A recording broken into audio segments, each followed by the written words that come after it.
I mean, I would very much welcome the opportunity to work with a nonprofit trying to get launched on the platform and help them figure out a strategy that's actually going to be effective for them, because their goals are probably going to be way different than your typical for-profit company. You want to make the platform work for you and not just, get sucked into this rabbit hole. But yeah, I think it's, if you're selling something, if you're selling a physical good, then there'll be a way to use this to your benefit.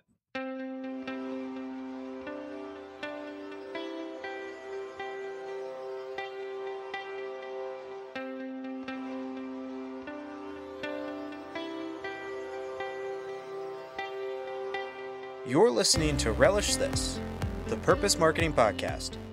Here's your host, Stu Swineford. Hey everybody, Stu here.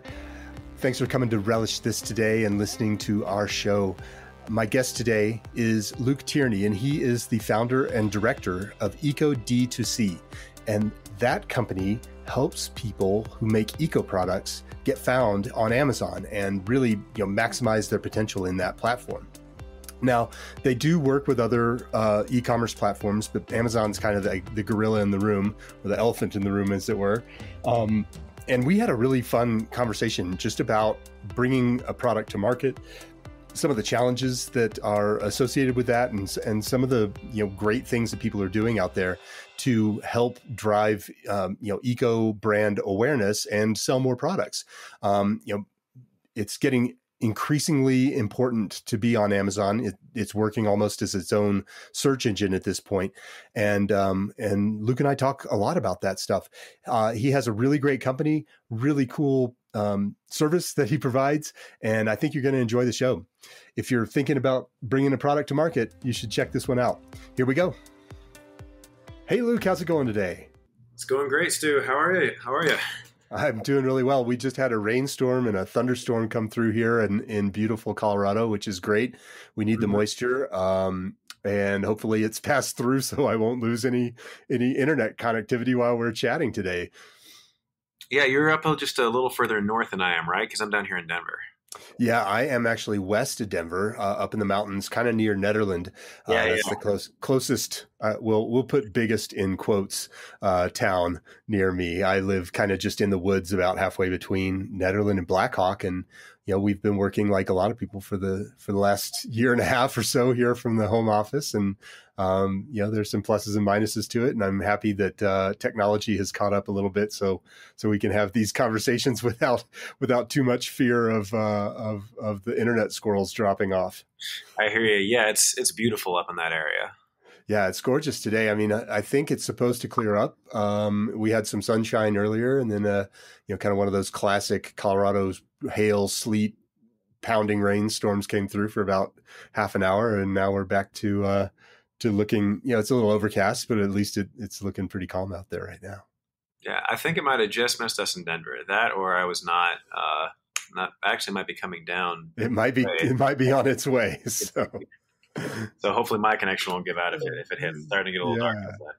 For sure. So I'm really excited to chat with you today. You have a really cool business that helps eco brands kind of get positioned and sell on Amazon.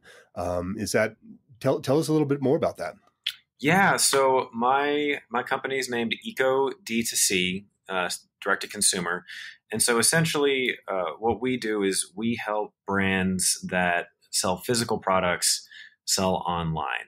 So just to give some examples, if somebody has an organic, food or beverage company, or maybe they make a line of, ecologically friendly cleaners, or, perhaps they have, an ethically sourced apparel line. We help them sell their physical products to consumers on the internet, right? And so the main channel, the most powerful channel to do that in the US right now is Amazon. We also we do Facebook ads, we do Google ads, but the vast majority of our work is on Amazon. So essentially, we're digital marketers for the good guys. That's awesome. I know that Amazon has become one of the main quote unquote search engines that the people are using. They go to Amazon to search for information at this point, particularly obviously for consumer goods.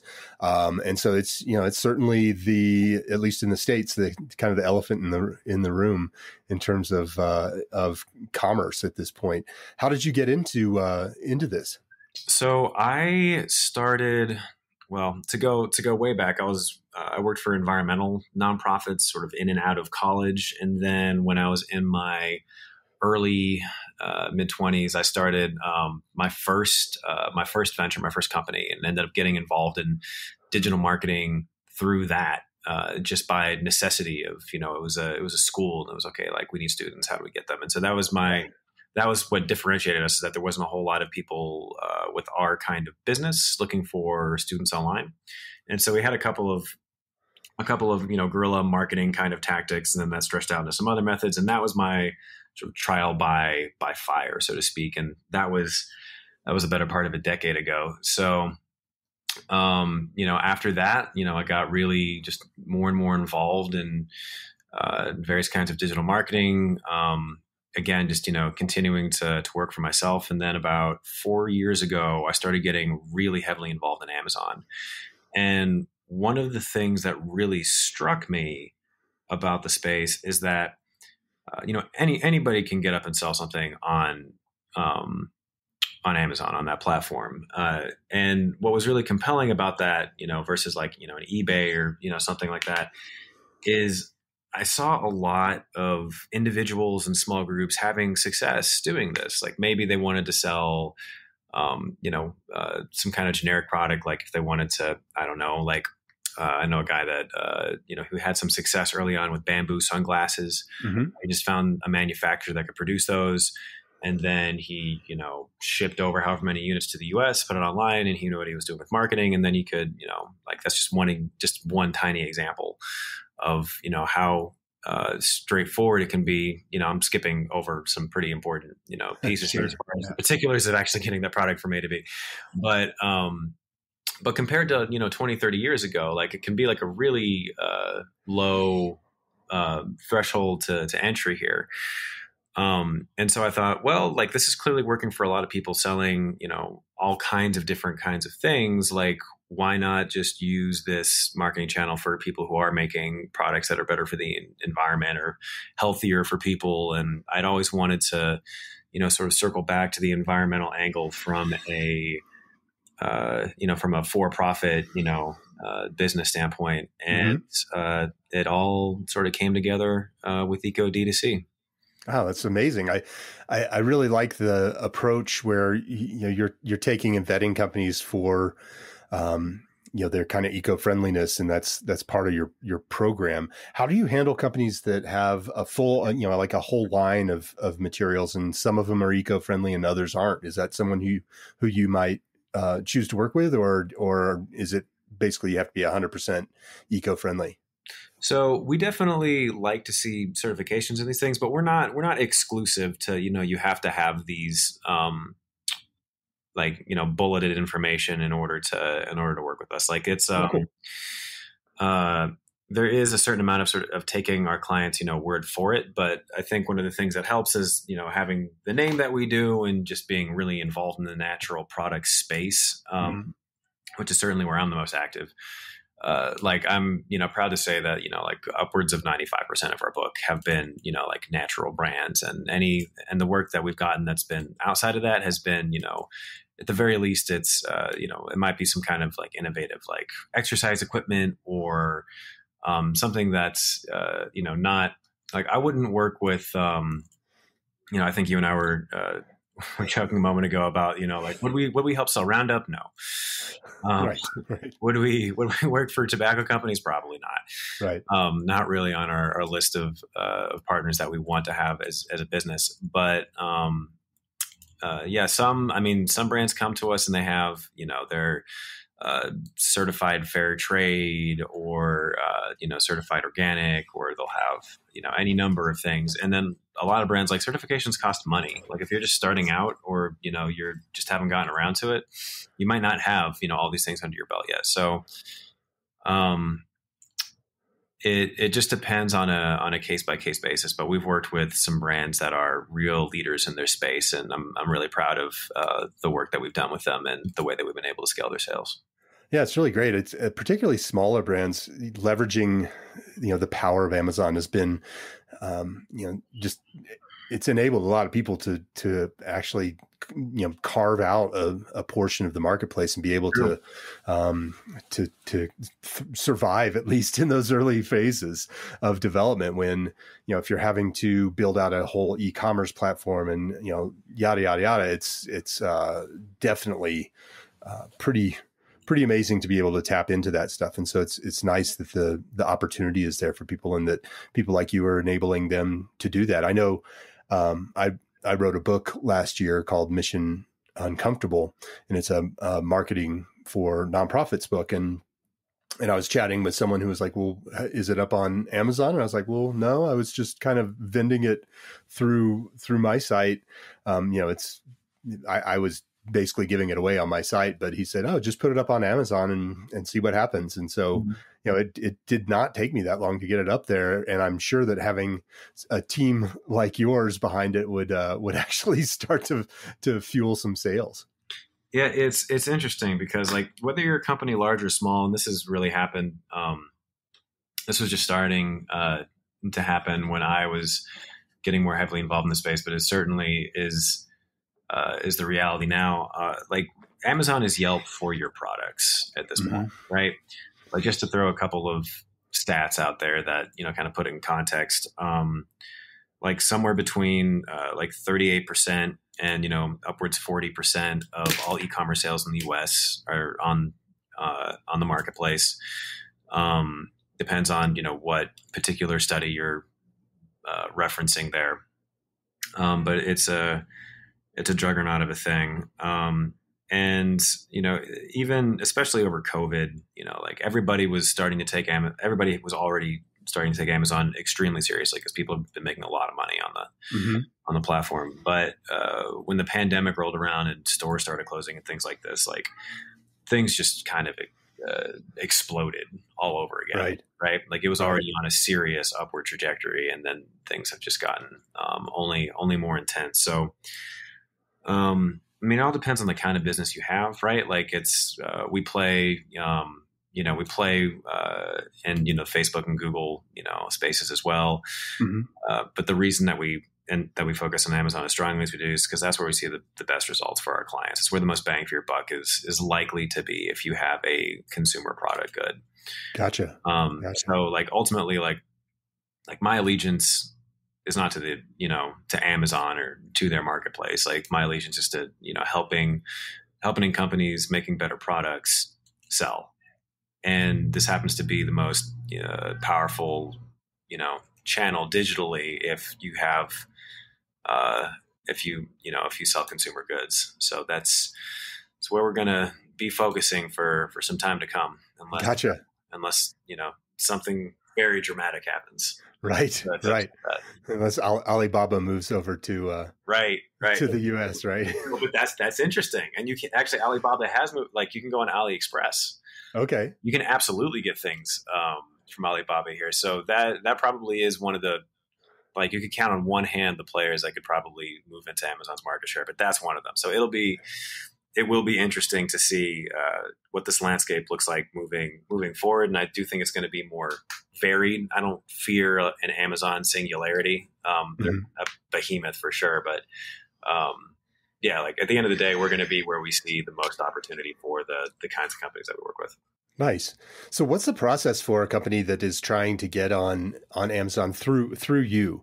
What are the things that they need to tee up in order to be ready to work with you and your team? So there's a couple of important things to mention here. It's pretty, Amazon can be an expensive platform to be on, but it doesn't necessarily, like there are some minimalist ways to use the platform, like advertising, and it entirely depends on how you do it and what you define as expensive. Like a large budget for, one brand might be a drop in the bucket for another. But it's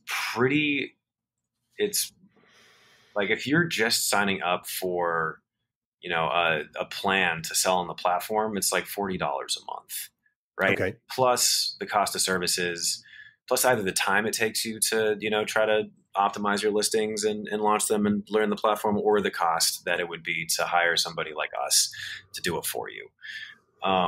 And that cost is really quite small compared to the cost of advertising. And then when you're on the platform, like I mentioned earlier, Yelp for your products, like Amazon is the most used search engine for product research. Right. Right. So, and it's to the point where people will be and actually I myself was doing this before I, even realized that this was, starting to become consistent consumer behavior. Like if I'm in, a store physically, I could be at the grocery store, for instance, and I might, double check Amazon for price and for reviews if it's a new product to me and I want to see how it's any good.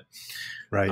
So everybody's doing that. Like, over 20, like the last stat that I heard for this was 2019 actually. So I'm sure it's much higher by now, but 26% of in-store shoppers were checking Amazon for reviews and for price comparison at that point in time. Yeah. It's only gone up. Yeah. I can't imagine that that's going down. So that's sort of the why you should consider being on it, even if you want to do it super minimally. At the very least, you're collecting reviews. People can go and research your brand. It's kind of like a social proof. People know that you're legit enough to at least be on the platform. But the first step is just to set you up and to get you launched in as optimized a way as possible. Like with how competitive the marketplace has gotten, you definitely want to, make sure you're doing everything you can to stand out. And there's, I don't want to go like too far into like methods of researching Amazon SEO and review strategy. I don't want to, bore anybody to tears who might not be like super into the jargony stuff, but essentially like we want to make sure that your copy is super sharp and is keyword optimized. We want to make sure that your images are optimized and are the kind of creative that's going to really draw customers in. There's other sections of the listings that we could get into that essentially have the same goal of like if somebody discovers you, however they discover you, like whether they read about you online or they were targeted by an ad or they're in a store or they found you at a market or something.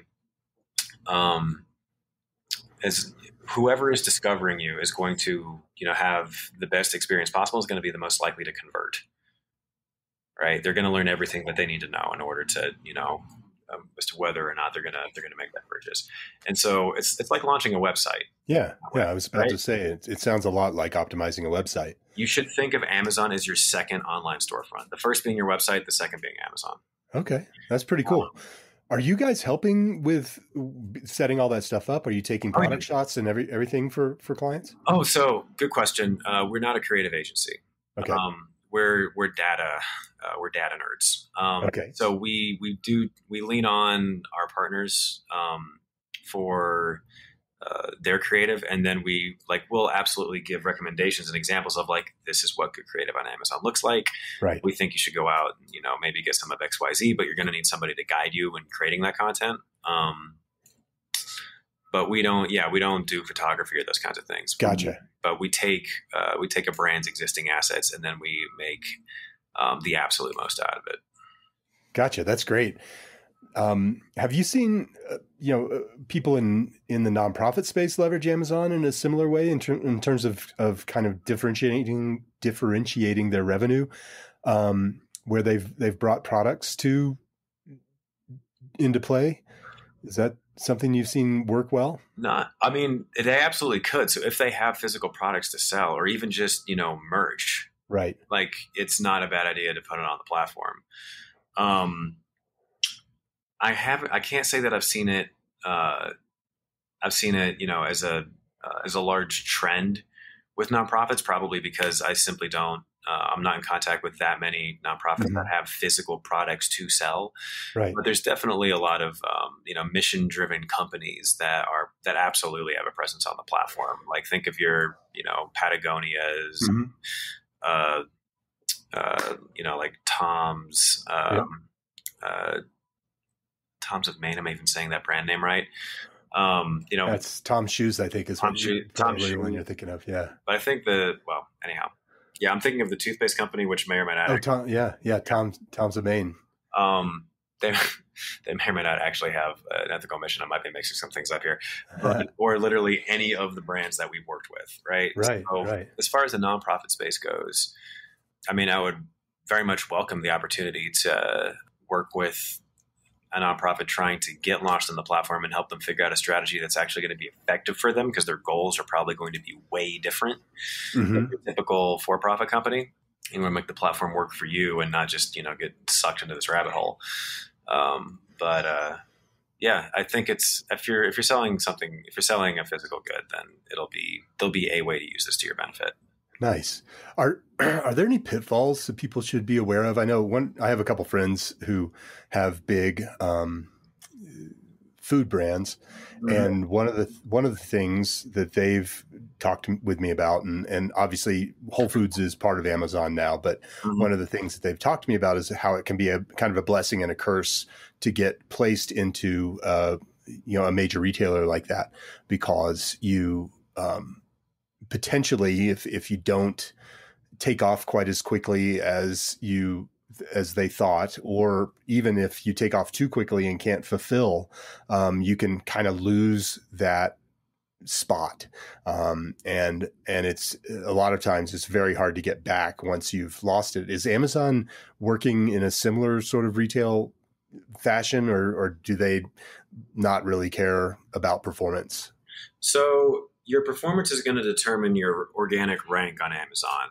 Okay. Similar in the way that, Google will rank you depending on how relevant you are and how much traffic you're getting from certain queries and things like this. The difference being, on Google, people are asking a question that they want to answer, and on Amazon, people are looking for a product to buy. So all that's to bring that around, to put that in the context of your retail question. Like with retailers, it's tough because you have to maintain a certain velocity or they drop you. Right. So you'll never be dropped from Amazon's platform unless, something goes wrong. Like there's always shelf space for you there, like quote unquote. Right. Kind of the unlimited catalog. But if you stockouts definitely do affect, first of all, obviously you're not making any sales, but also you start falling in organic rank. Your ads are going to need if you're running them, you're going to need a little longer you're going to have to have some patience for them to get back up to the level that they were before. It depends on how long the stockout is. If it's for a day, then this is less so, right? If this is for a couple months, then we have some work to do to get it back. It's not like a man snapping back. Right. So, yeah, we can talk about stock issues probably for the next half an hour if we wanted to, but, yeah, they're the most common pitfalls I would say brands fall into are, there's a bunch. So there's things that are inventory related, right? Not being, not having it when they need it, not being optimized. Okay. So they're 69% of Amazon customers will bounce, as in they'll leave a detail page that doesn't have enough information. Okay. You don't want to, I'm going to apologize in advance. There's a fire truck coming down the avenue. That's okay. Living in downtown Denver. Here it comes. We can cut this out. Yeah. All right. So, hey, sorry about that. The fire truck just passed. No problem. But you can, so just in that, there's opportunity on Amazon to, really do your brand justice and, convert. You can also scare people away. Okay. If your listing is bad and doesn't have enough information, someone might buy it thinking it's one thing, and then it's, not quite that, and they leave negative reviews. I wouldn't suggest launching on the platform if no one's going to look at it, Okay. monitor the thing for, a very, very long period of time. Gotcha. If no one on your team is going to be managing it, essentially. Yeah. And it doesn't have to be super high maintenance. It just has to be like, you have to be on top of it. Okay. And then there's a lot of things regarding like, if your Amazon's metrics are, fairly demanding, if you have like a late shipment rate, that's too high, or you're getting like too many, complaints, or like things are broken all the time because they haven't been packaged effectively, then Amazon can very much drop you. Gotcha. And you might have something go wrong. And this is the other common thing. I think people underestimate how buggy the back end can be. Okay. Amazon's growing at a really breakneck pace, and the experience for customers on Amazon is super smooth. It's not that way for sellers. It just isn't. And anybody getting involved in the platform should just be forewarned that Amazon might have a rollout, and then, certain things might go wrong, and then you have to fix them, just in the same way that if you have a website, you're going to have to do updates. Right. You won't have to do updates on Amazon. You're just going to have to keep an eye to make sure that everything is like nothing weird's going on. So that's funny. Less maintenance than a website. Definitely less maintenance than a website, but it's good to have, somebody on hand that you can call and just be like, this thing is going on. Can you make sure that, everything's shipshape? Gotcha. Have you seen certain product types do better on Amazon than others? If someone is thinking of launching a brand or getting into this space, are there any categories that you would recommend people really either avoid or embrace? I would say that it really depends on how you're positioned in your space.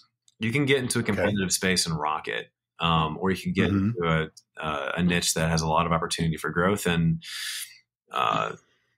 if customers don't resonate with it, or, not as much as you think they should, then, you can easily, things can easily get more complicated. So I wouldn't say there's like one space I would stay away from. There's certainly categories that are require more documentation to prove that you're legitimate. Right. Okay.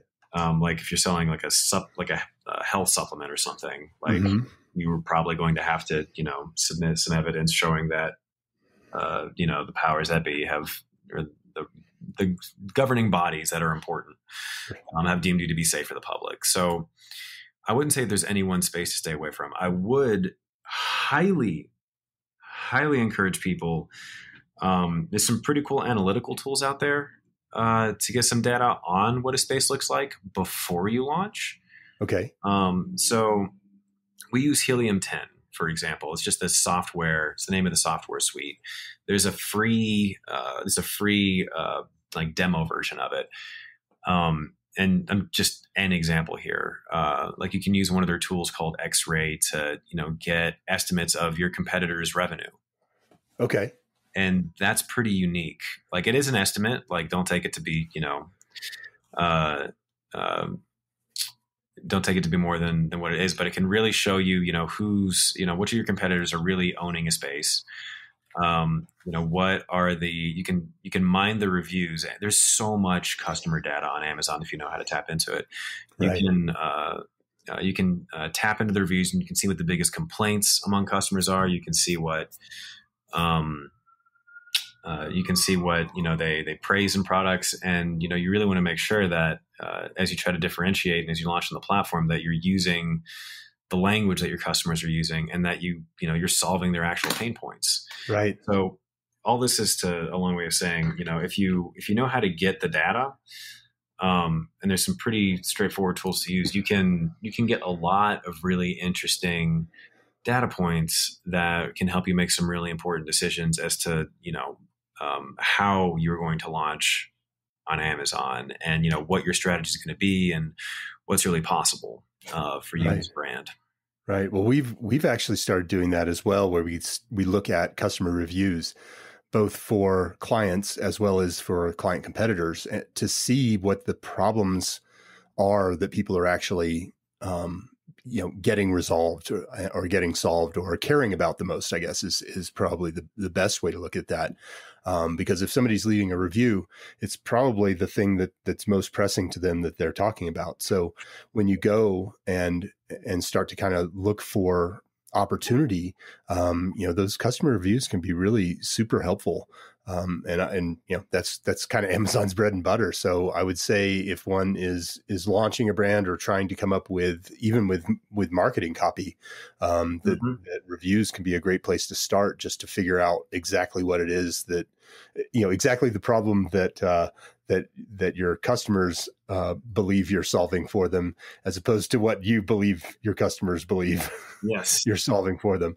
And oftentimes those are very, very different things. I mean, we come into the market thinking, I help people do this. And when you start looking at reviews, it's like, oh, well, they actually think I help them do this other thing more frequently. So maybe I should talk about that more. Yeah, no, absolutely. And it's like, anytime you're launching something new, you have to validate your product and the messaging, right? And so there's a lot of different ways to use different channels for that. But with Amazon, I think, has a unique opportunity for you to get a lot of data ahead of time. So you at least know the sandbox that you're about to play in. Absolutely. You can set it up. But just to give you one example that I think illustrates how this can be used really well. There's a contact that I have where I actually interviewed him for a blog a long time ago, but his entire business is looking for, and you'll find a lot of people that do this, but his entire business model is going and looking for opportunities in different niches, in which there's there's a lot of traffic, there's a lot of sales, there's just one or two leaders. Yep. And not too much competition. And then he'll go and mine the reviews and see, what customers are missing. And then he'll just go make that product. Like he did this with very successfully, just one of many examples with a cash box. So he's looking up, locked cash boxes, and, product with leading product has thousands of reviews. Most of them enormously positive. And then he just sourced from the negative reviews, and a common complaint was that if this thing got tipped upside down or tilted, then the coins in the top level of the cash box would all intermingle, right? They'd become loose. Right. And so he just found a manufacturer to make a mold in which that was not a problem. Right. And he really knew how to market on Amazon because he'd done this several times, and it just ended up being an enormously successful product for him. So you can literally go and see what people are asking for, see if there's an option there. And if there isn't, make it. Yeah, it's amazing that we can do that these days. It's it's so easy. It's so less complex to bring a product to market these days, it seems like. Than it was previously. Yes. There's a lot of, what was his marketing plan? How did he go about finding the manufacturer, prototyping, and it's a step-by-step process that one can go through to, see if this is really going to work, which I think is really, really unique. However complex it is now, within very recent memory, it was much, much, much harder. Interesting. Yeah. It's really cool to just see, I know, I do a lot of shopping in kind of the eco space, and it's great to see how much easier it is to find those products these days than it used to be, both in the retail space as well as on Amazon and online. It's just great that smaller manufacturers, because it used to be just dominated by Procter and Gamble or whoever, right? Mm-hmm. And so now there's an outlet for for these smaller businesses to start to get a little bit of a foothold. Yep. No, and that's what our whole ethos is. Eco direct to consumer, helping eco products, not to get too pitchy, but it's just what gets me excited about, what still has me excited about the space. You can you don't have to hit, a certain threshold to just stay on the shelves. Like Mm-hmm. there are other avenues to reach your consumers,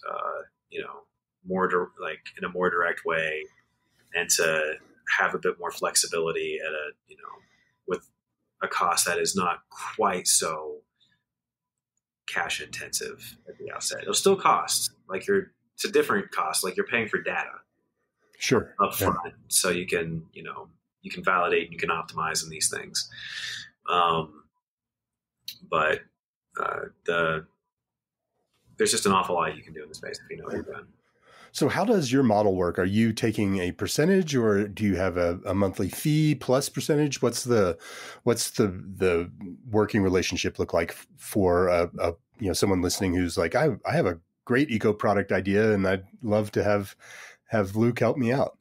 It depends on what we're being tapped for. So if we're just launching onto the platform, for instance, just launching an optimized store, optimized listings, like that's, that done right is largely a one and done, right? You don't need to be, it's not like other spaces where you have to constantly be thinking about like refreshing your copy. And, you might want to do like, depending on, your sales data and, certain indicators, like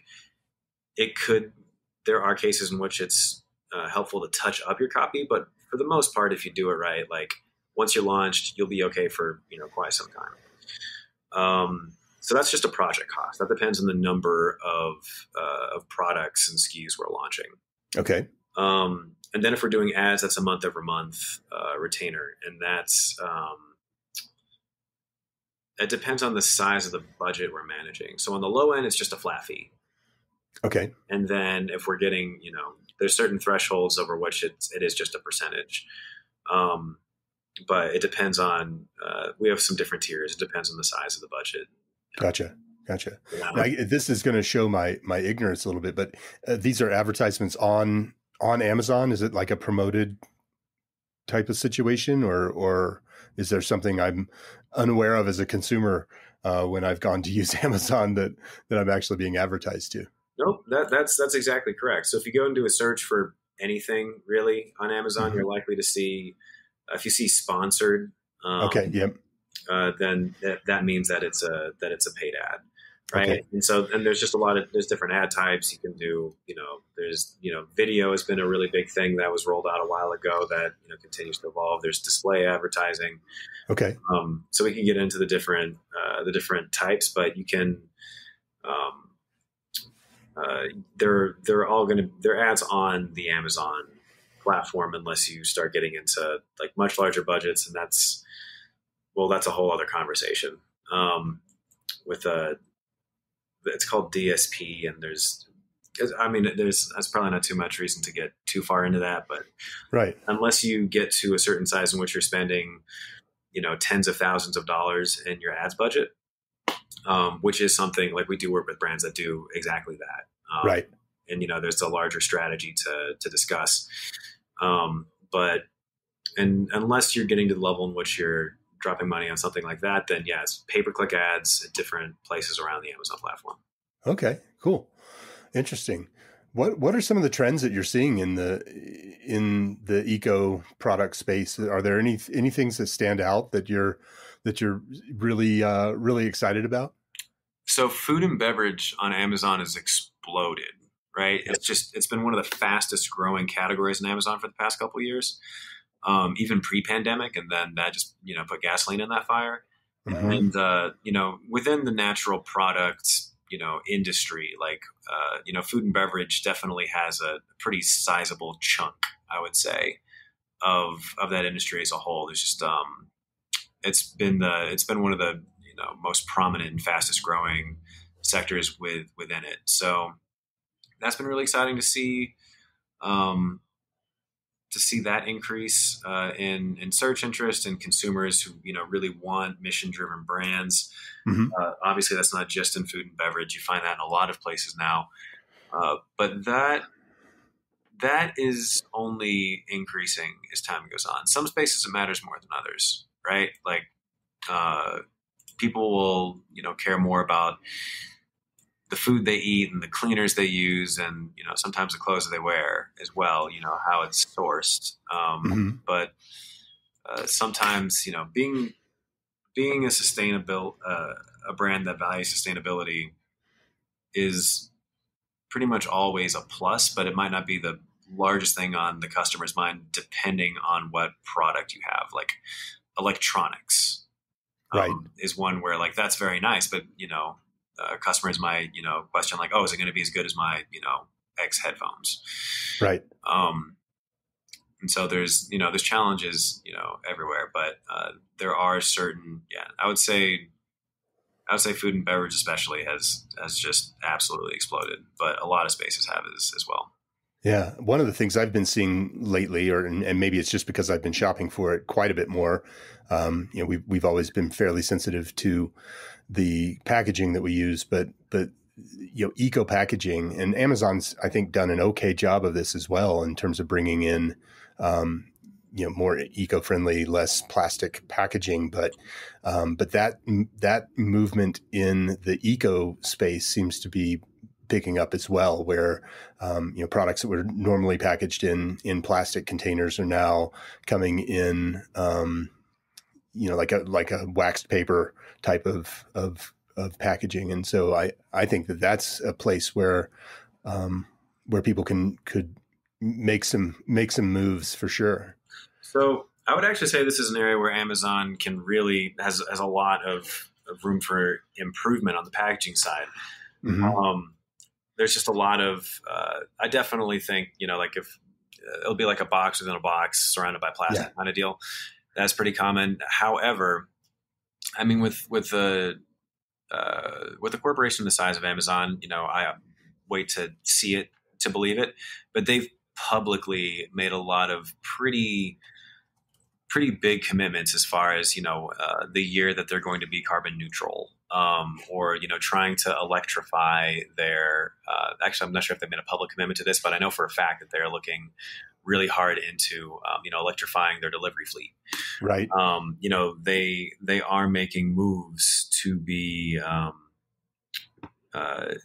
more environmentally friendly company for sure. There's you can filter on Amazon now for brands that have a climate friendly badge. Oh, cool. So you can, so if anybody out here wants to make sure they're getting something eco-friendly in Amazon, the way that works is that you have to have certain certifications in order to get that badge. And that's how that is. They've partnered with Fair Trade and, some of these other certification bodies. Right. So they're definitely, so I think there's a lot of possibility on the very near horizon for if they execute on any number of the things that they've mentioned, or have committed to publicly. But yeah, packaging is one of these problems that I think that I very much look forward to being solved. I absolutely think that it will, but it's just in general, like finding really reliable eco packaging, I know has been a challenge for a lot of the brands that we've worked with. Yeah, for sure. If you have compostable packaging and your product is on the shelf for too long, then then it'll compost. So, and I'm not trying to say that all compostable packaging is like that. I want to be careful not to speak in too broad terms here, but it's absolutely it's been a challenge for a lot of founders and founding teams that we've known. Well, I think it's just, making that move and starting to get that traction. I know that this is just one of the products that I know that we have purchased in the last few months is a dish soap. And it's essentially, instead of coming in a plastic container, it comes in like a milk carton style, like a paper milk carton style container, which just reduces some of that waste, which I think is, or that, that single use waste, at least from a plastic perspective. So it's just cool to see companies making moves like that. And I think, at least I hope that trend continues, because we absolutely need it. And you're completely spot on saying that Amazon can do a bit better, and hopefully they're going to continue to make strides in that direction. Yeah, no, I'm anytime I see something, and it's been I don't have any specific examples to reference right now, but just being somebody who gets a lot of Amazon news, I do see these things come through every now and then. And so I do think that there's a lot of, I think it sounds like they're working on some really good things. But then again, like when discussing a corporation of that size, like best to, whether it's Amazon, Facebook, Google, or anybody, right? Like, you want to see it. Right. I absolutely agree.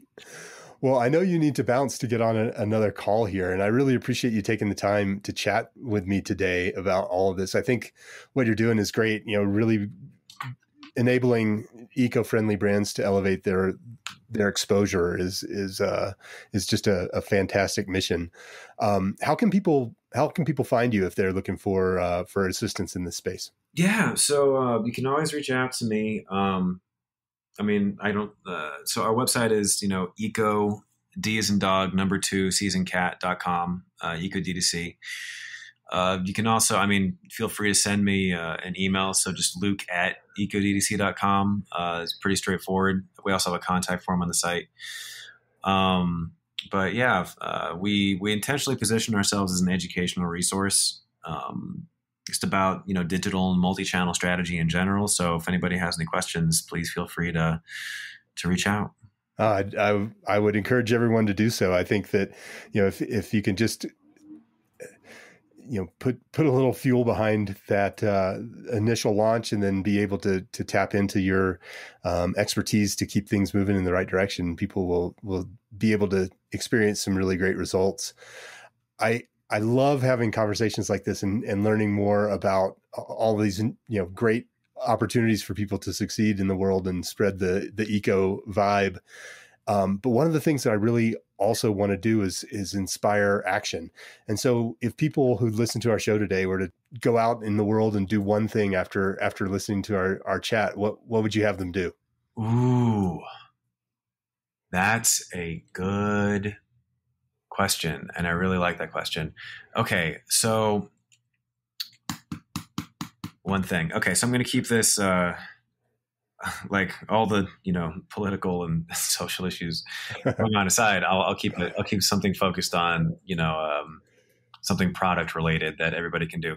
So I actually I'll nerd out, so to speak, on there's certain products that I use on a daily basis that if I just replace with like one eco-friendly option, then like I know that I'm supporting the shift towards more eco-friendly products. And that's a really, I think I don't think you can underestimate the importance of the reason that like renewable energy is coming down so much is that people are using it, and the more the longer we go and the more money's in it, the more efficiencies we gain and the better it gets. So the same thing comes around in terms of natural, products. So like toothpaste is a simple example. Like every tube of toothpaste that's ever been made is still around. And so like I'm not even gonna mention any brands that, we've consulted just in general. Mm-hmm. Like if you were to go, and buy, you can get like little toothpaste tablets, or you can get, eco-friendly, like dental floss that doesn't, have plastic in it. Like, and these are just like, toiletry sort of examples, but there's an awful, if there's something that you have to buy and re-up on regularly, I would just find one thing and then shift to using a different brand that is eco-conscious, and then like your dollars are going to, help us make this transition. And like little things like that, when added up, go an awful long way. Yeah, absolutely. I love that ask. And it's something that I've been trying to be more conscious about. In fact, you mentioned dental floss. I was like, I'm throwing away a lot of plastic, every time I run out of dental floss. And so I bought a bamboo dental floss holder thing with, where you can just buy the refillable piece that has a cardboard tube that it uses instead of plastic. And so, so it's achievable. People, go out and find one thing that you're about to buy again and swap it out with something eco-friendly. Yeah. I love it. Yeah. Well, thank you so much for being on the show today, Luke. I hope that you have a fantastic rest of your day, and let's stay in touch. All right. Absolutely. Thank you so much, Stu. Sure. Bye-bye.